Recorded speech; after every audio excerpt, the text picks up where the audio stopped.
I'm Amber Mitchell, 22 years old, and I thought my college graduation would be the proudest day of my life. Instead, it became the moment when years of suspicion crystallized into undeniable truth. As my parents handed my twin sister Stephanie an envelope containing tickets for a luxury European tour, their faces beamed with pride. Then, they handed me a $10 gift card to Starbucks. The silence that fell over our gathered friends and extended family was deafening. In that moment, I finally accepted what I'd tried to deny my entire life. Before I dive into this story that changed everything, I'd love to know where you're watching from. Drop your location in the comments, and don't forget to hit that like and subscribe button if you've ever felt invisible in your own family. Trust me, this journey from heartbreak to freedom is one you won't want to miss. The graduation gift disparity wasn't a shocking anomaly. It was simply the most public manifestation of a pattern that had defined my entire life. Growing up as Stephanie's twin meant constantly living in a shadow that seemed to grow longer with each passing year, regardless of my accomplishments. Our childhood birthdays told the story clearly. For our 10th birthday, Stephanie received a beautiful bike with custom paint and her name emblazoned on the side. I received a helmet to borrow her bike safely, my parents explained with oblivious smiles. On our 16th birthday, Stephanie got driving lessons and the promise of a car when she passed her test.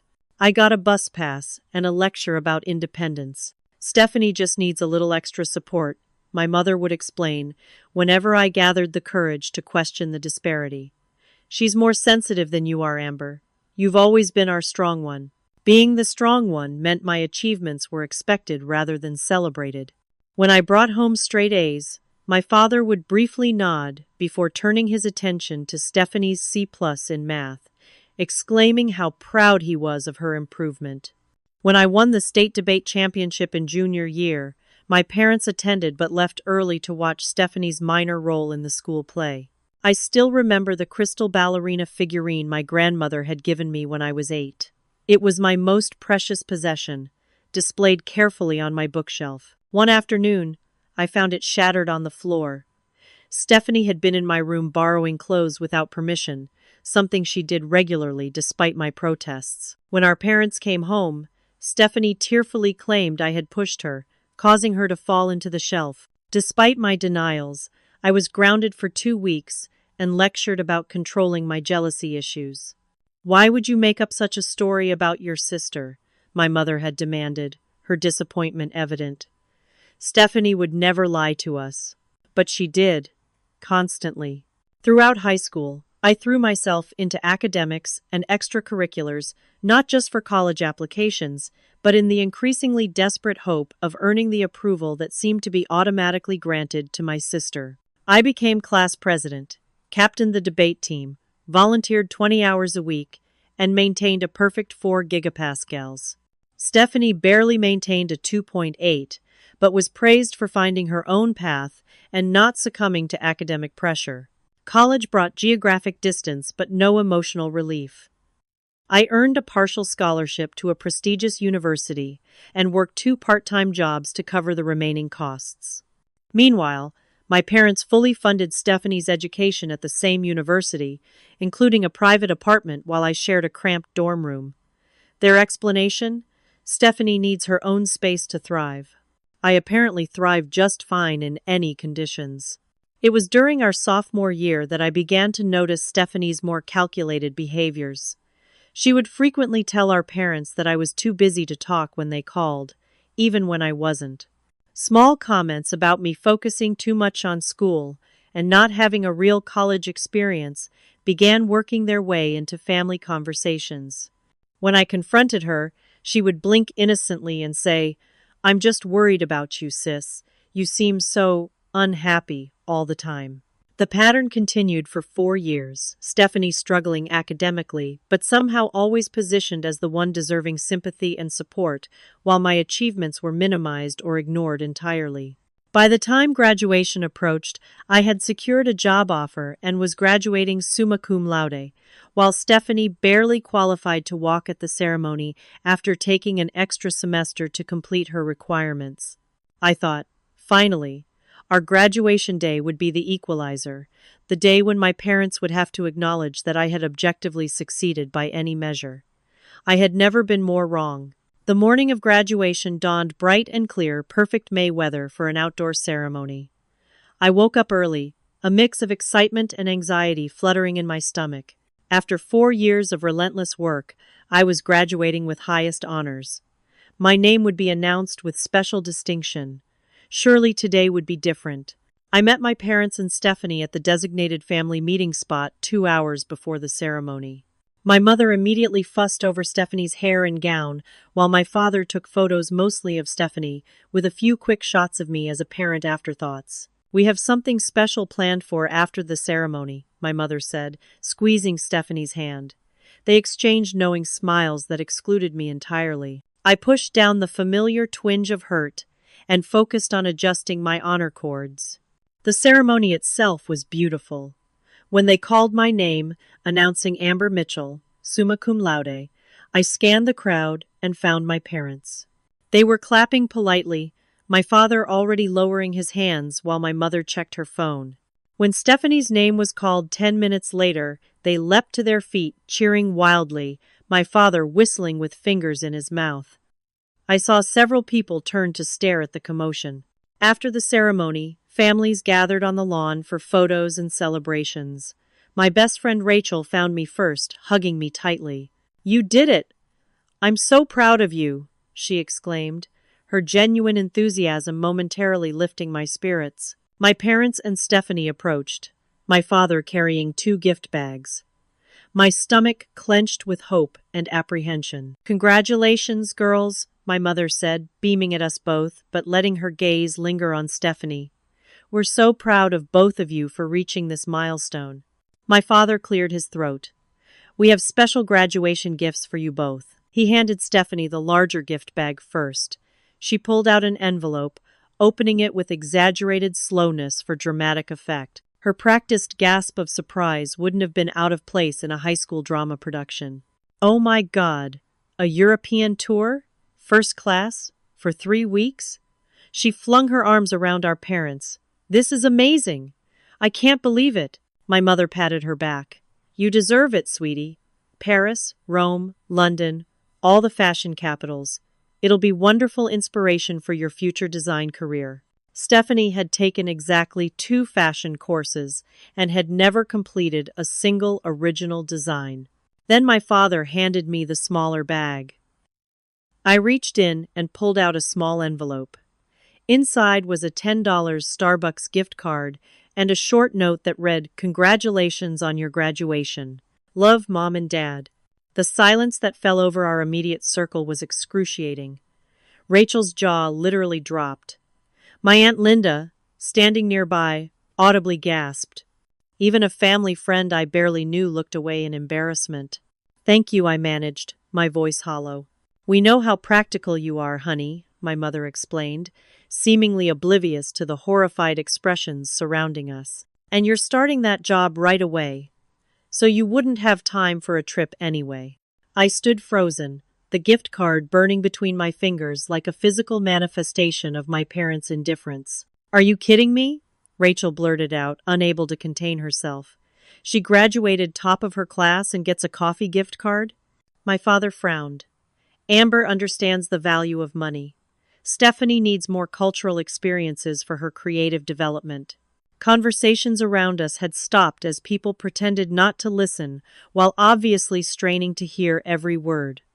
I could see the pity in their eyes, which somehow made everything worse. Stephanie hugged me with cameras watching, whispering in my ear, "Don't be jealous, sis. I'll send you postcards." When she pulled back, her eyes held the familiar gleam of satisfaction I'd seen countless times. The graduation dinner that followed was excruciating.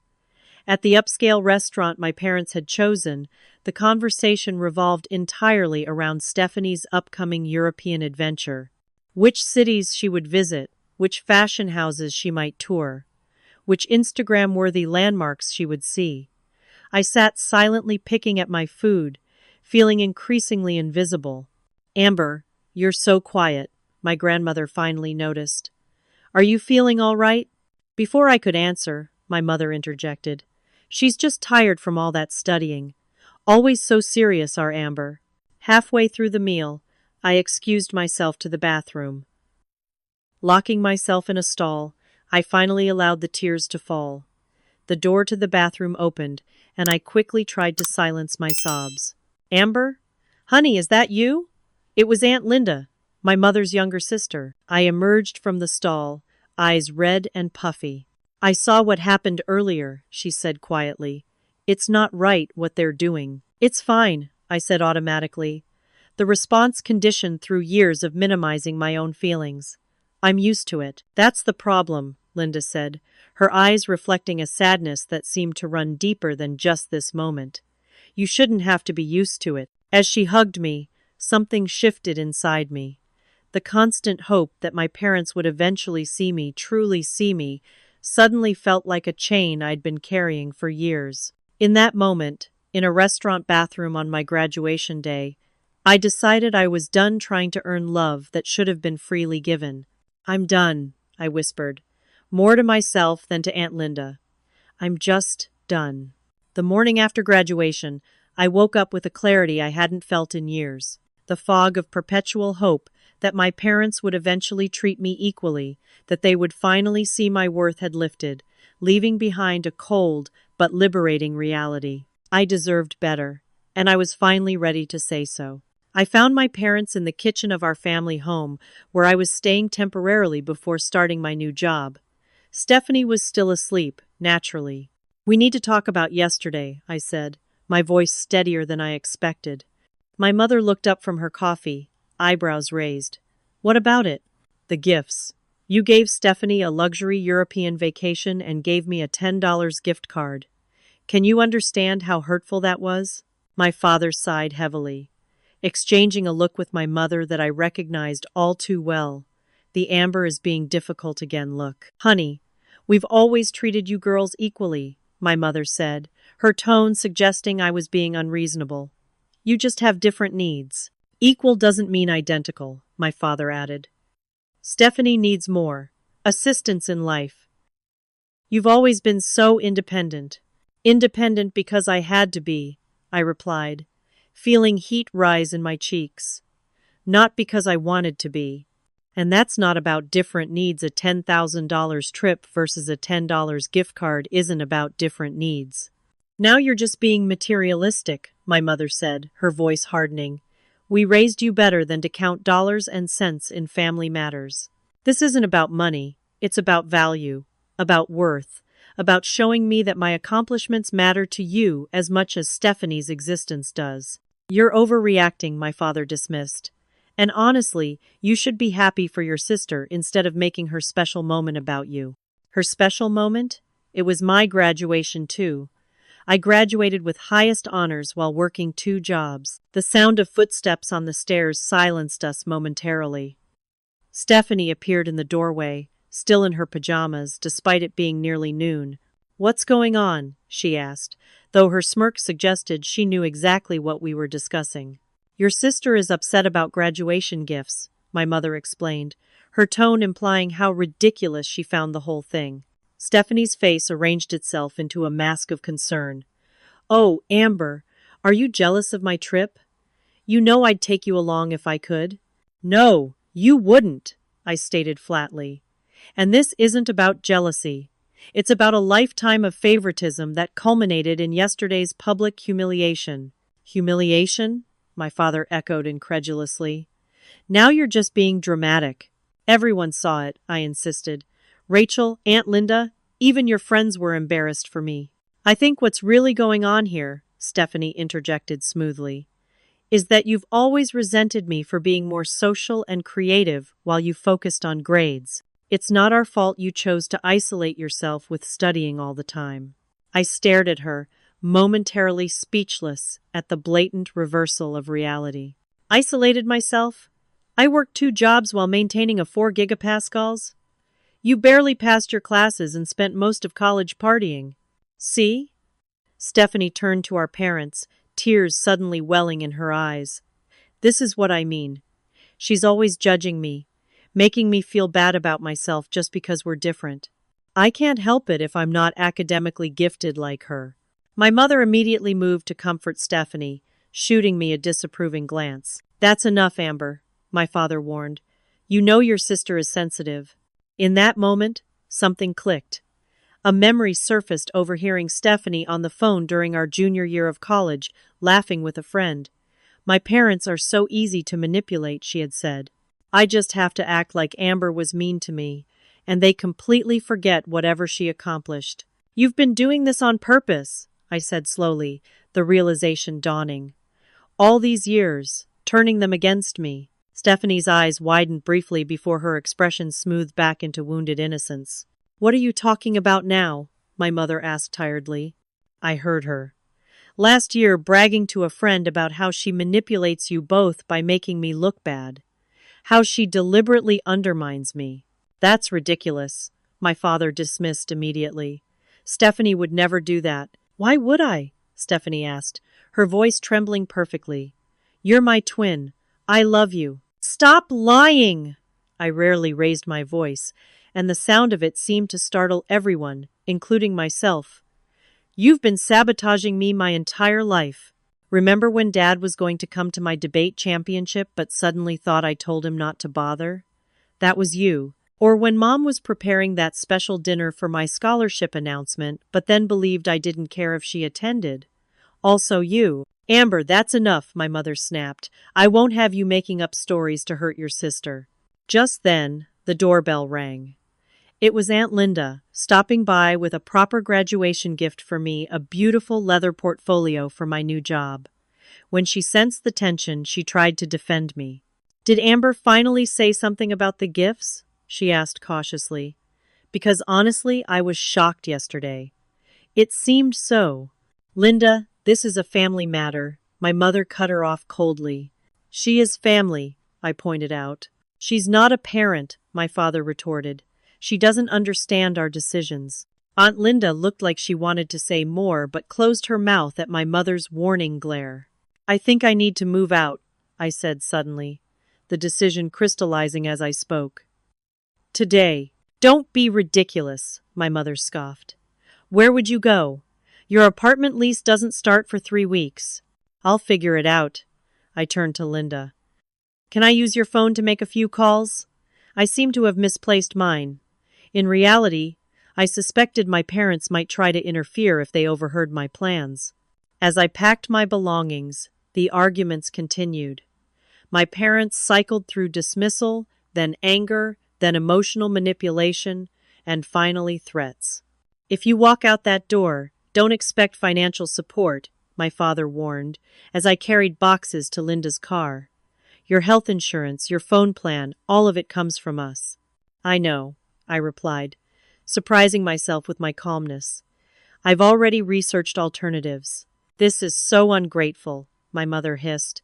After everything we've done for you, what exactly had they done for me? The question hung in the air, unanswered.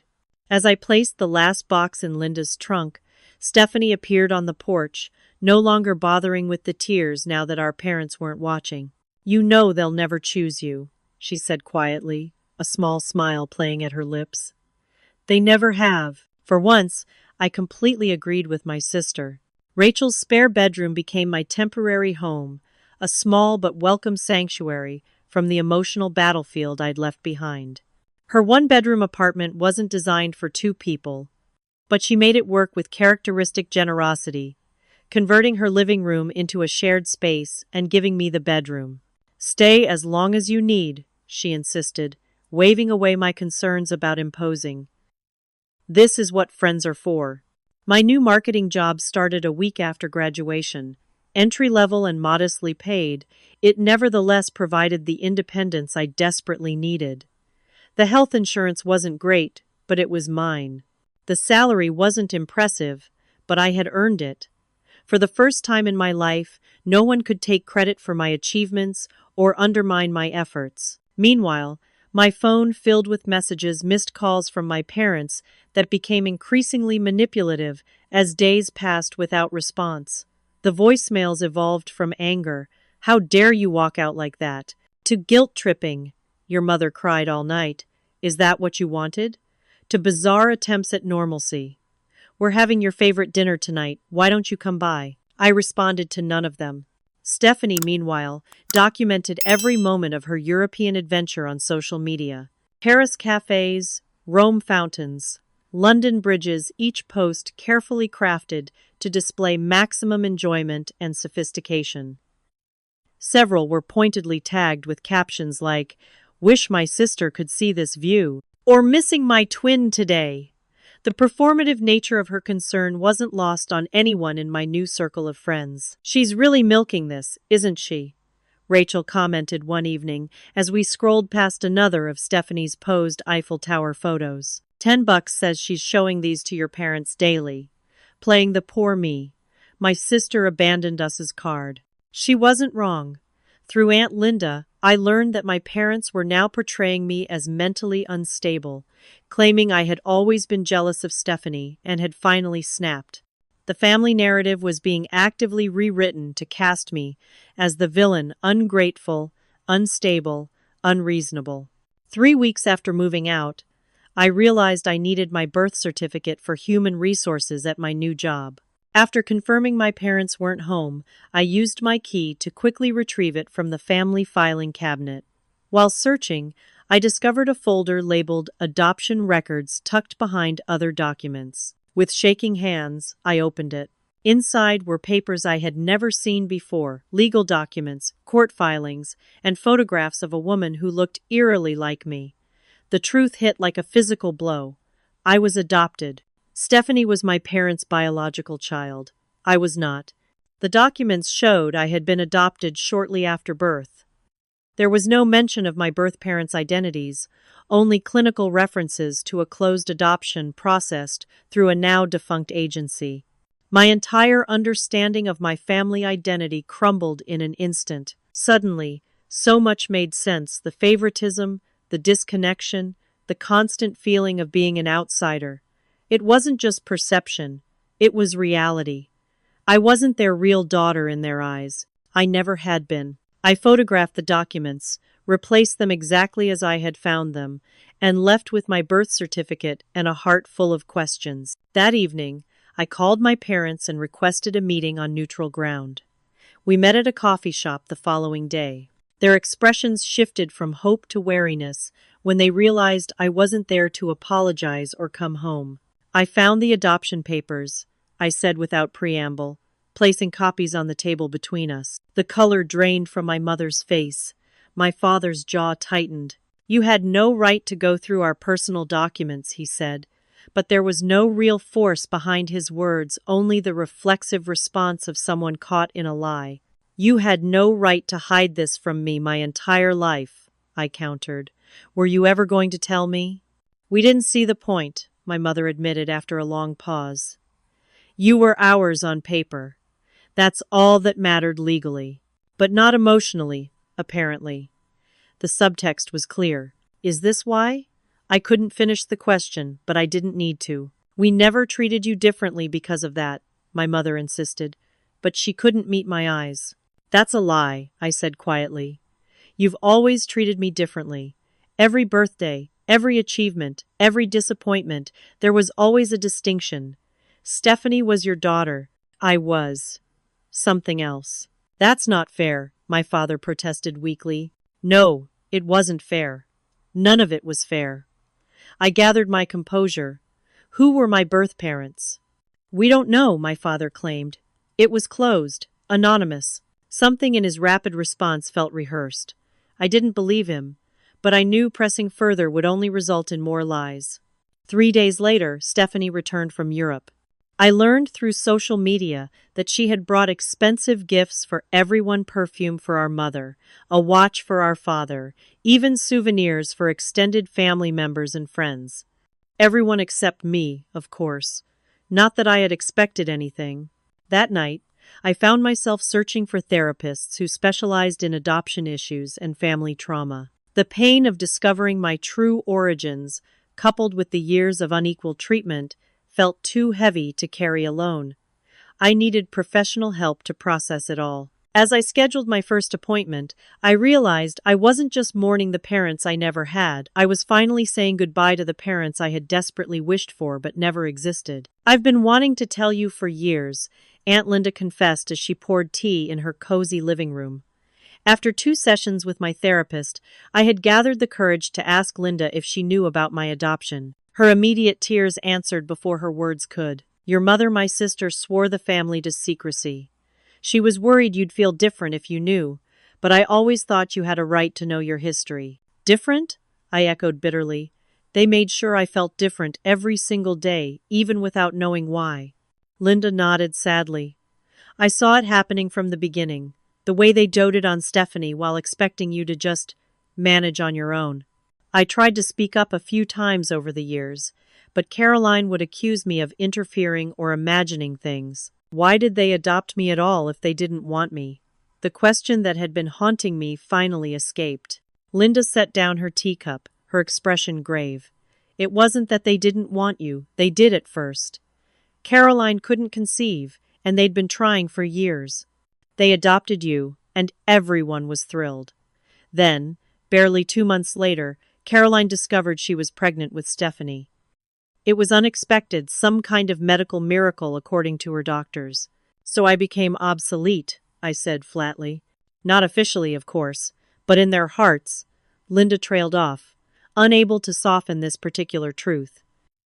Caroline always viewed Stephanie as her miracle child, the baby she never thought she could have. And I was just, what? The backup plan they didn't need anymore? "Something like that," Linda admitted. "I wish I could tell you otherwise." We sat in silence for a moment, before Linda rose and went to a bookshelf, pulling out a decorative box I'd seen but never paid much attention to during childhood visits to her home. "There's something else you should know," she said, returning to sit beside me. "Your birth mother wasn't a stranger to us." My heart began pounding so hard I could hear it in my ears. "What do you mean?"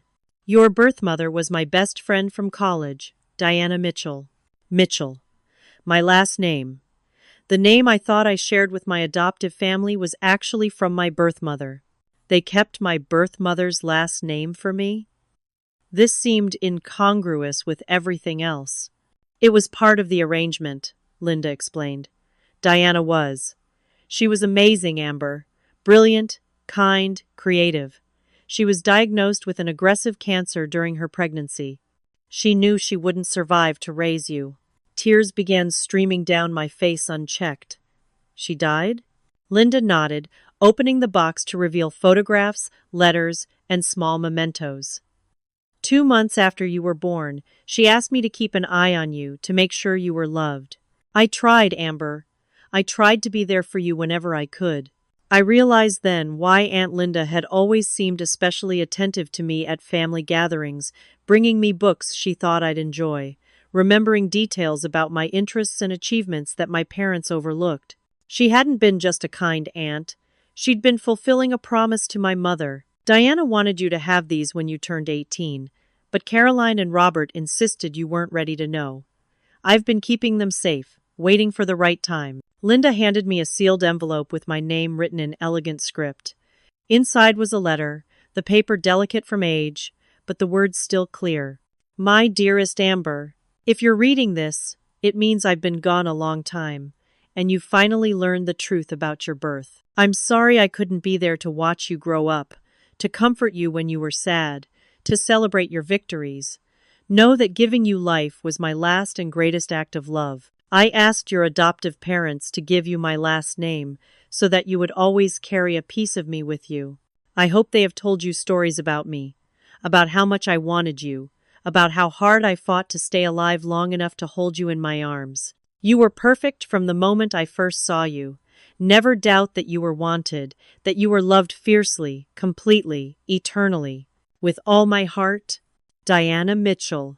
Your first mother. I clutched the letter to my chest, overwhelmed by grief for the mother I'd never known and the love I'd been denied twice over, once by fate and once by choice. "There's more," Linda said gently. "Diana established a trust fund for you.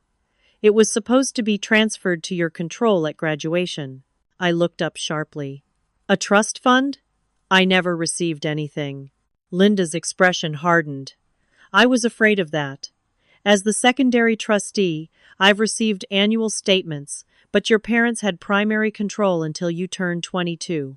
The most recent statement showed a balance of just over $20,000, but it should have been closer to $200,000 with the investments and interest. You think they've been using it? The implication was staggering. I suspect they've been diverting funds to Stephanie's expenses for years. Private school tuition, her apartment during college, perhaps even this European trip. Legally, they had no right to touch that money. It was explicitly designated for your education and future. The betrayal cut deeper than I could have imagined. Not only had they favored their biological child emotionally, but they had literally stolen from me to fund her privileges. What can I do? I asked, my mind racing. As secondary trustee, I can help you file for an accounting and transfer of control, Linda said, her voice taking on a determined edge. I should have been more vigilant, questioned the withdrawals. I'm sorry, Amber. It's not your fault, I assured her, suddenly feeling protective of the one adult who had truly tried to look out for me. You couldn't have known. As I left Linda's house that evening, I carried with me a small photo album filled with pictures of Diana Mitchell, my mother, along with her college journals and a few small keepsakes. For the first time in my life, I felt connected to someone who had wanted me unreservedly, even if she hadn't lived to show it. The knowledge gave me strength for the battle I now knew lay ahead. This wasn't just about emotional validation anymore. It was about justice. 6 months after graduation, my life had transformed in ways I could scarcely have imagined. The entry-level marketing position had quickly evolved when my boss recognized my analytical skills and dedication. After successfully managing a challenging campaign for a difficult client, I was promoted to junior account manager with a substantial salary increase and my own small office. We don't usually advance people this quickly, my supervisor explained during my performance review, but you've consistently exceeded expectations. Several clients have specifically requested to work with you. The financial stability allowed me to move into my own apartment. Nothing luxurious, but clean, bright, and entirely mine. I painted the walls colors of my choosing, arranged furniture to my taste, and established rhythms and routines based solely on my preferences. After a lifetime of accommodation and compromise, the freedom was intoxicating. My therapy sessions continued weekly, helping me process not only the adoption revelation but the years of favoritism and gaslighting that had shaped my self-perception. Slowly, I began to recognize patterns in my behavior: the constant need for validation, the relentless perfectionism, the difficulty accepting help or expressing needs that stemmed directly from my upbringing. You developed very sophisticated coping mechanisms, my therapist observed. They helped you survive your childhood, but they're not serving you in building the life you want now. She was right. I was learning to identify when I was overcompensating, when I was seeking approval that I didn't actually need, when I was silencing my own voice out of habit rather than necessity. The work was challenging but liberating. Meanwhile, through casual social media observations and occasional updates from Aunt Linda, I learned that Stephanie was floundering. After returning from Europe, she had expected to walk into a fashion industry job based solely on her degree and travel experience. The reality had proven considerably harsher. Without my parents' constant intervention and my academic support, I had edited all her college papers. She struggled in professional environments. The inevitable confrontation occurred on a Tuesday afternoon when I was reviewing client proposals at my desk. The receptionist called to inform me that someone was insisting on seeing me without an appointment. Before I could respond, I heard Stephanie's voice in the background. "Just tell her it's her sister."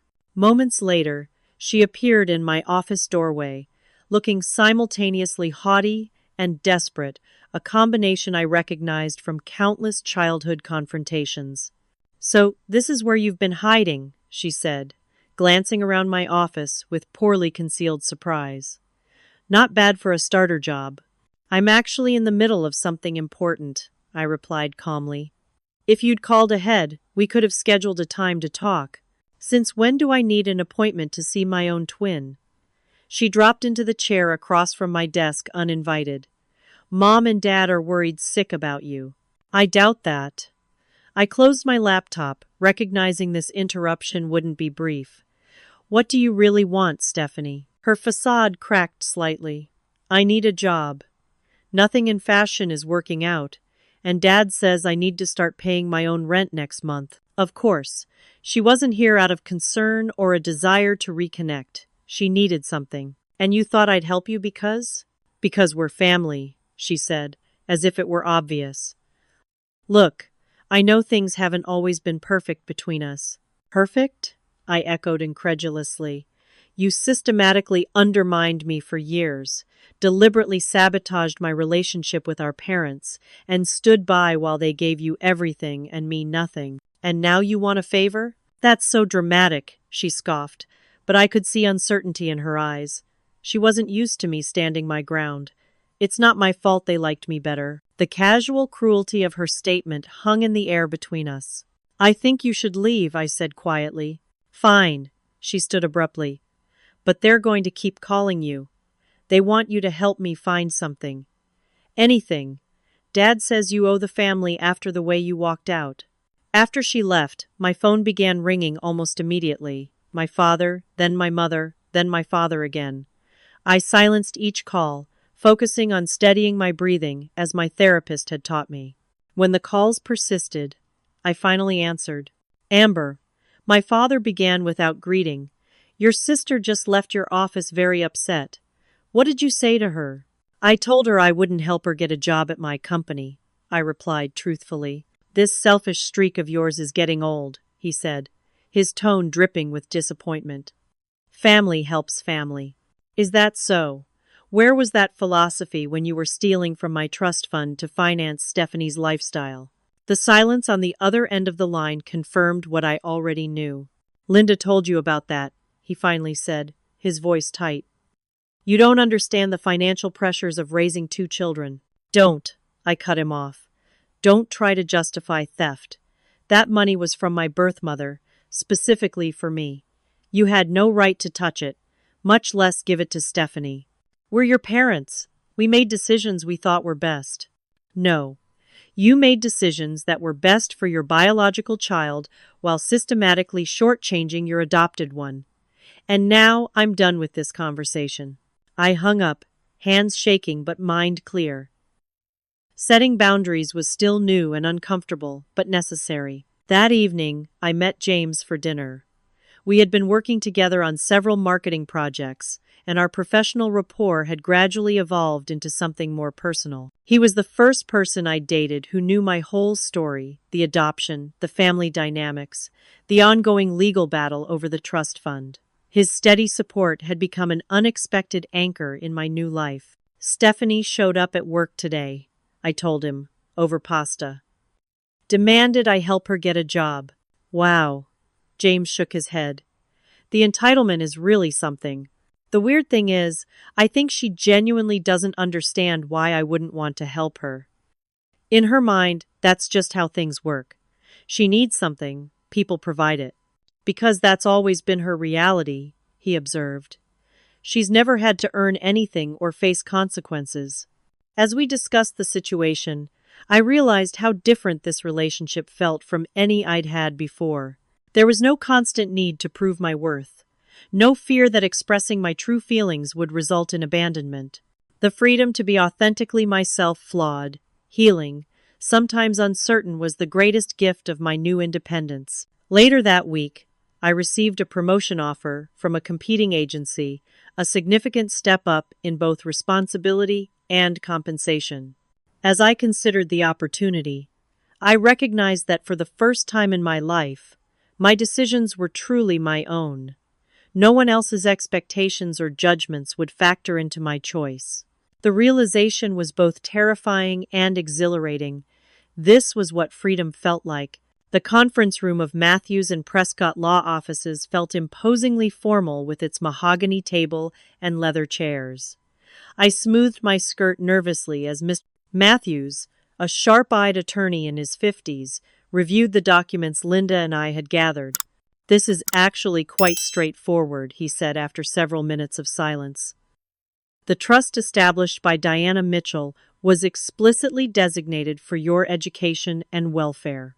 As the sole beneficiary, all assets should have transferred to your direct control upon graduation or your 22nd birthday, whichever came later. But they didn't," I confirmed. "No. Based on these statements, your adoptive parents have been systematically withdrawing funds since you were 16. Approximately $180,000 has been diverted from the trust, leaving just under $22,000 remaining." Linda, sitting beside me, squeezed my hand supportively. "Can we recover the money?" "Yes," Matthews nodded confidently. "Not only was the diversion of funds unauthorized, but there's clear documentation showing the timing of withdrawals coincided directly with expenses for your sister private school tuition, her apartment, international travel. That demonstrates knowing misappropriation, not just financial mismanagement." I took a deep breath. "What's the process?" "We'll file for a full accounting of the trust, freezing any remaining assets immediately to prevent further withdrawals. Then we'll file suit for recovery of the misappropriated funds, plus interest and legal fees." "Will there be criminal charges?" Despite everything, some part of me hesitated at the thought of my parents facing legal consequences beyond financial restitution. Matthews leaned forward, his expression serious. "That would be a separate matter for the district attorney to consider. Financial fraud of this nature could potentially result in criminal charges, yes. However, many such cases are resolved through civil remedies alone, especially when there's no prior criminal history." "I don't necessarily want them punished," I admitted. "I just want what's rightfully mine." "That's entirely your decision," he assured me. "We'll focus on the civil recovery first and foremost." The legal machinery moved faster than I had anticipated. Within 2 weeks, my parents received formal notice of the trust audit and lawsuit. Their response was immediate and predictable outrage, followed by attempts at emotional manipulation. "After everything we've done for you?" my mother wailed during an unexpected visit to my apartment. "This is how you repay us? By asking for the return of money that was legally mine? Money you stole to give to Stephanie while giving me nothing?" "Yes, that's exactly what I'm doing." My father tried a different approach, appealing to family loyalty and discretion. "Do you really want our private business dragged through the courts? What will people think?" "They'll think you stole from your adopted daughter to finance your biological one's lifestyle," I replied calmly. "Which is exactly what happened." As the case progressed, my parents offered a settlement $50,000 in exchange for dropping the lawsuit and signing a non-disclosure agreement. Their attorney presented it as a generous offer given the circumstances. "This is nowhere near the full amount they took," Matthews pointed out during our review, "and the non-disclosure clause would prevent you from ever discussing their actions with anyone." "I'm not interested in their version of generosity," I decided. "I want a full accounting and complete restitution." The case was scheduled for court, and as the date approached, the family pressure intensified. Relatives I barely knew called to express their disappointment. Family friends sent messages urging reconciliation before it's too late. Stephanie, predictably, played her role to perfection, posting tearful social media updates about family heartbreak and the pain of betrayal. None of it swayed me. A week before our court date, my Aunt Martha, my father's sister, and a woman I'd always found intimidating invited me to lunch. Curious about her intentions, I agreed to meet at a restaurant near my office. "You've certainly stirred up a hornet's nest," she observed after we ordered. "Robert hasn't slept properly in weeks." "That's unfortunate," I replied neutrally. "Is this really necessary, Amber? The lawsuit, the public accusations?" "I'm not the one who made it necessary. They stole from me for years money my birth mother left specifically for me. They used it to fund Stephanie's privileges while I worked multiple jobs to support myself." Martha studied me thoughtfully. "You know, I never quite believed Robert when he insisted they treated you both equally. There was always something off about the dynamic." This wasn't the response I'd expected. "You noticed?" Hard not to. The different standards, the uneven praise, the way Stephanie could do no wrong while you could never quite do enough right. She sighed. I said something once, years ago. Robert didn't speak to me for months afterward.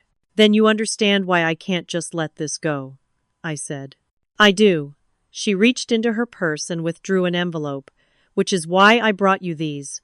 Inside were photocopies of bank statements and transfer records, dozens of pages showing the systematic movement of funds from my trust into accounts benefiting Stephanie. How did you get these? I asked, stunned. Robert asked me to store some financial documents years ago. I'm an accountant, so it made sense. I never looked at them until this lawsuit came up. When I did, she trailed off, her expression troubled. Well, the evidence is clear. What they did wasn't just unfair. It was illegal. The documents Martha provided strengthened our case considerably. Meanwhile, the extended family began taking sides. While some, like Martha, recognized the legitimacy of my claims, others closed ranks around my parents, portraying me as ungrateful and vindictive. 3 days before court, Stephanie appeared at my apartment unannounced. Her eyes were red from crying, but I recognized the calculated performance from years of similar displays. Please stop this, she begged.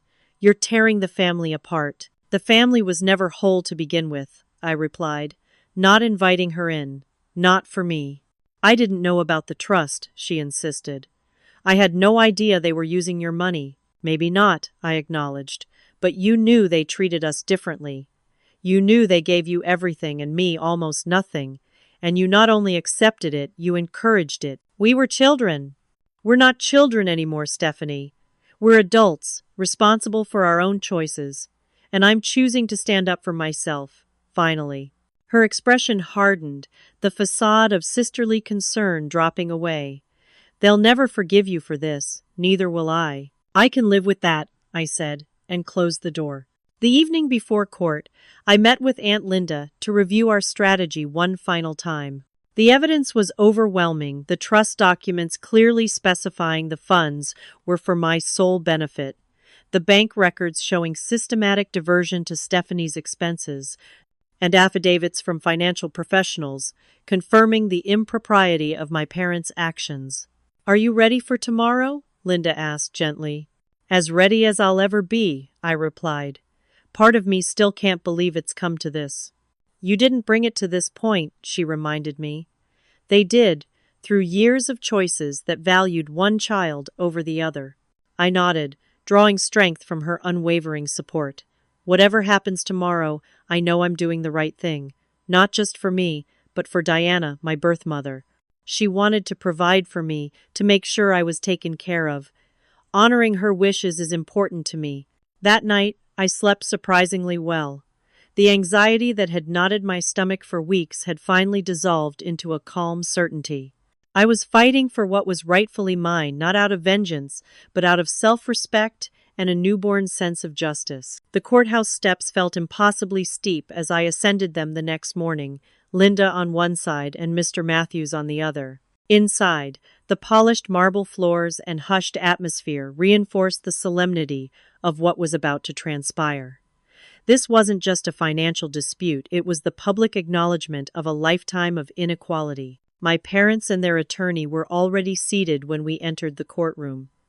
My mother averted her eyes, while my father stared straight ahead, jaw clenched. Stephanie sat directly behind them, dressed conservatively, and clutching a tissue, the perfect picture of the supportive daughter. To my surprise, several other family members had also appeared. Aunt Martha nodded subtly as our eyes met. My grandmother, my father's mother, sat ramrod straight in the back row, her expression unreadable.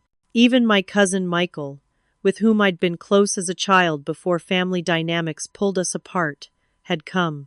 Judge Harriet Coleman, a stern-faced woman in her 60s, reviewed the filings with methodical precision before addressing the court. This is a straightforward breach of fiduciary duty case, she noted. The facts are not particularly in dispute based on the filings. The question is one of remedy. My parents' attorney, Mr. Donovan, rose first. Your Honor, while my clients acknowledged certain financial irregularities in their management of the trust, they acted at all times with the best interests of both their daughters in mind. They viewed the trust as a family resource. That's not how trusts work, Counselor, Judge Coleman observed dryly. A trust has specific beneficiaries and terms. Yes, Your Honor, but in the context of family dynamics, the law doesn't recognize different standards for fiduciary duty based on family dynamics, the judge interrupted. Either the terms of the trust were followed, or they weren't. When Matthews presented our evidence, the judge's expression grew increasingly grave. The bank statements, the timing of withdrawals coinciding with Stephanie's expenses, the clear language of Diana Mitchell's trust document all painted an undeniable picture of systematic financial misconduct. During a brief recess, an unexpected development occurred. As I stood in the hallway discussing strategy with Matthews, my grandmother approached, her walker tapping rhythmically against the floor. I need to speak with you, she said, her voice strong despite her 90 years. Privately. Linda nodded encouragingly, and I followed my grandmother to a quiet corner. I should have done this years ago, she began without preamble. Your grandfather and I knew something wasn't right in how they treated you. We tried to compensate by setting up college funds for both you girls. But when your grandfather died, Robert convinced me they should manage the funds directly. My heart sank. There was another trust? 50,000 for each of you, established when you were 10. I've been asking for statements for years, but Robert always had excuses. Her eyes, still sharp despite her age, held mine steadily. I believe they diverted your portion to Stephanie as well. Grandma, would you be willing to tell the judge this? Her chin lifted. I came here to do exactly that. When court resumed, my grandmother's testimony created a ripple of shock through the courtroom. Her account of a second misappropriated trust fund significantly strengthened our case and visibly angered the judge.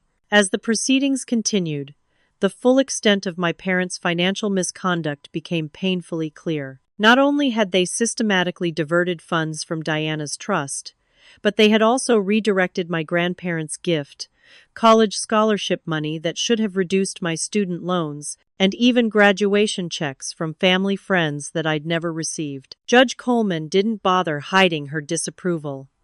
The pattern demonstrated here goes beyond poor financial management. It shows a deliberate and sustained effort to divert resources from one child to another based on biological preference. This court finds such behavior particularly troubling. When the judge called a lunch recess, the tension in the courthouse hallway was palpable. Family members clustered in small, whispering groups. I stood slightly apart with Linda and James, who had taken the day off work to support me. Unexpectedly, Stephanie approached, her expression no longer carefully composed for sympathy. You've destroyed everything, she hissed, abandoning all pretense. Are you happy now? This isn't about happiness, I replied calmly. It's about justice. Justice? She scoffed. You're just jealous because they loved me more. They always will. Maybe they do, I acknowledged, surprising her. But that doesn't give them the right to steal from me. Oh, please, she sneered. You think anyone here is buying your victim act? Poor little Amber, always working so hard, always so perfect. You think I didn't see how you loved playing the martyr? How you held your achievements over me? Several family members had drifted closer, listening openly now. I never competed with you, Stephanie. I was just trying to exist in a house where I was constantly reminded I wasn't enough. You had every advantage I did. Did I? My voice remained steady. Did I have parents who celebrated my achievements instead of expecting them? Did I have college fully paid for? Did I have an apartment instead of a dorm room? Did I get a European vacation for graduation instead of a coffee gift card? Each question landed like a physical blow, and I could see from the expressions of our relatives that the disparity was becoming undeniably clear to everyone present. You always have to make everything about you, Stephanie said, but her voice had lost its conviction. No, I finally made something about me. After a lifetime of it being about you. When court resumed, Judge Coleman delivered her ruling with unwavering certainty. My parents were ordered to provide a complete accounting of both trusts, return all misappropriated funds with interest, and pay all legal costs associated with the case.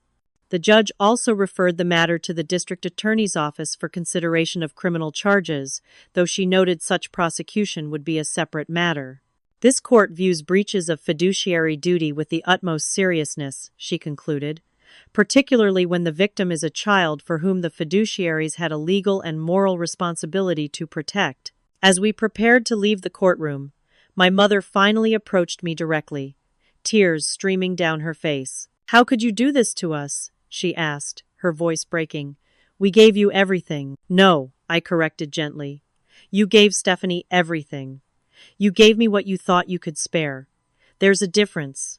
In the courthouse lobby, surrounded by stunned relatives and the weight of decades of hidden truths finally exposed, I felt an unexpected sense of peace. The battle hadn't been about money, not really. It had been about acknowledgement of the disparate treatment, of the systematic favoritism, of the fundamental unfairness that had shaped my childhood and young adulthood. For the first time, I had been truly seen. As we walked down the courthouse steps, Aunt Martha fell into step beside me. "I always knew you were strong," she said quietly, "but I never realized just how strong until today." "I wasn't always," I admitted. "For most of my life, I was just surviving. And now?" I considered the question, looking out at the city street bustling with afternoon activity, people going about their lives, making choices, facing consequences, normal, everyday existence. "Now I'm living," I said, "on my own terms." It felt like truth. 1 year after the court ruling, I stood on the balcony of my Paris hotel room, watching the city lights shimmer against the evening sky. The Eiffel Tower glowed in the distance, a postcard-perfect view that might once have made me think of Stephanie's carefully staged social media photos. Now, it simply made me smile. Using a portion of the restored trust funds, I had designed my own European adventure not as a fashionable tourist hitting predictable landmarks, but as a thoughtful traveler connecting with history, art, and local cultures. Paris was my final stop after 3 weeks exploring cities I'd selected for their architectural beauty and literary significance rather than their Instagram potential. My phone chimed with a text from James, wishing me a beautiful final evening in the City of Light. Our relationship had deepened over the past year, evolving into something solid and nurturing. He understood that this trip was something I needed to do alone, a reclamation of experiences that should have been mine, now undertaken on my own terms. The legal aftermath of the court case had been complicated but conclusive. My parents ultimately avoided criminal charges by agreeing to a comprehensive settlement that included financial restitution, formal apologies, and mandatory financial counseling. The family trust had been restructured with Linda as primary trustee, ensuring that the remaining funds and my grandparents' contribution would be properly managed until transferred fully to my control. My relationship with my parents had entered a new phase, not estrangement, but not closeness either. We maintained limited contact governed by clear boundaries. Holiday gatherings were civil but brief. They made awkward attempts at more equitable behavior, though it was clearly unfamiliar territory for them. I accepted their efforts, with neither resentment nor expectation, a balance my therapist considered healthy progress. You can acknowledge their attempts to change without erasing the past or guaranteeing the future, she had observed during one of our now monthly sessions. That's the difference between forgiveness and reconciliation. Surprisingly, it was Stephanie who had undergone the most significant transformation. The court case and subsequent family revelations had shattered her carefully constructed reality. Without our parents' constant intervention and financial support, she had been forced to confront her own capabilities and limitations for the first time. After several months of angry denial, she had reached out through a lengthy email that contained something I'd never expected from her: genuine remorse. "I always knew I was treated better," she'd written. "I pretended not to notice because it benefited me. I convinced myself I deserved it. I'm not asking for forgiveness, just acknowledging that I was wrong and that I'm trying to be better." Our subsequent communications had been cautious but increasingly authentic. We were building something new, not the idealized sister bond our parents had pretended existed, but a tentative relationship based on honesty and mutual respect. It was fragile, but it was real. My relationship with Aunt Linda had blossomed into a true maternal connection. Through her, I had learned more about Diana Mitchell, my birth mother's favorite books, her passion for archaeology, her wry sense of humor. I discovered traits we shared: a love of puzzles, an analytical mind, a tendency to sing off, key but with enthusiasm. Each new detail helped me construct a more complete picture of the woman who had given me life and, in her way, had protected my future. Professionally, my career continued to flourish. The promotion I'd accepted had led to increasingly challenging projects and recognition within the industry. I'd discovered a particular talent for revitalizing struggling campaigns, earning a reputation for both creativity and analytical precision. My bosses had already hinted at further advancement on the horizon. Perhaps most meaningfully, I had established a small scholarship fund for adopted students facing financial hardship. Named after Diana, it provided not just financial assistance but mentoring and emotional support. The first recipient would begin college in the fall, a young woman who had faced her own struggles with family dynamics and identity. Being able to transform my painful experiences into support for others felt like the most profound victory of all. As I packed my suitcase that evening, preparing for the flight home the next day, I reflected on the journey that had brought me to this point. The painful graduation day that had finally forced me to confront the lifelong pattern of favoritism. The shocking discovery of my adoption and the trust fund meant to secure my future. The courage it had taken to demand justice not just for myself, but for the mother I'd never known. The process hadn't been easy. There had been moments of doubt, of grief, of rage so intense it had frightened me. There had been nights spent questioning whether I was being selfish or vindictive, whether family peace might be worth continued silence. But ultimately, I had found that self-respect required action, that allowing the injustice to continue would have meant continuing to participate in my own diminishment. I had learned that standing up for yourself isn't selfish, it's necessary. Back home a week later, I met Linda for our regular Sunday brunch. As we shared stories from my trip and updates on her volunteer work, I felt a sense of contentment that once would have seemed impossible. "Diana would be so proud of you," Linda said as we finished our meal. "Not just for recovering what was rightfully yours, but for who you've become through all of this." "I hope so," I replied. "Sometimes I wonder what advice she would give me if she were here." Linda smiled, her eyes crinkling at the corners. "Based on the Diana I knew, I think she'd tell you that your worth was never determined by how others valued you. It was always there, waiting for you to recognize it yourself." That evening, as I added European mementos to the memory box that now held Diana's letters and photos, I thought about value and worth, how we measure it, how we assign it, how we come to understand our own.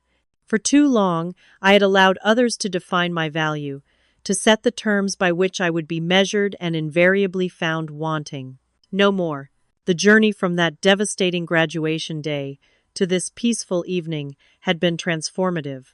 I had lost an illusion, the fantasy of parents who loved both their children equally, but gained something far more precious: the truth about my origins, connection to my birth mother, and most importantly, the unshakable knowledge of my own worth. Some people spend their entire lives seeking validation from those who will never give it.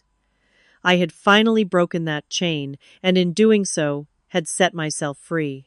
If you've ever felt invisible in your own family, struggled with favoritism, or questioned your worth, I hope my story reminds you that you deserve to be valued. You deserve to stand up for yourself. You deserve to live life on your own terms. What experiences have shaped your understanding of your own worth? Have you ever had to confront unfair treatment from people you loved?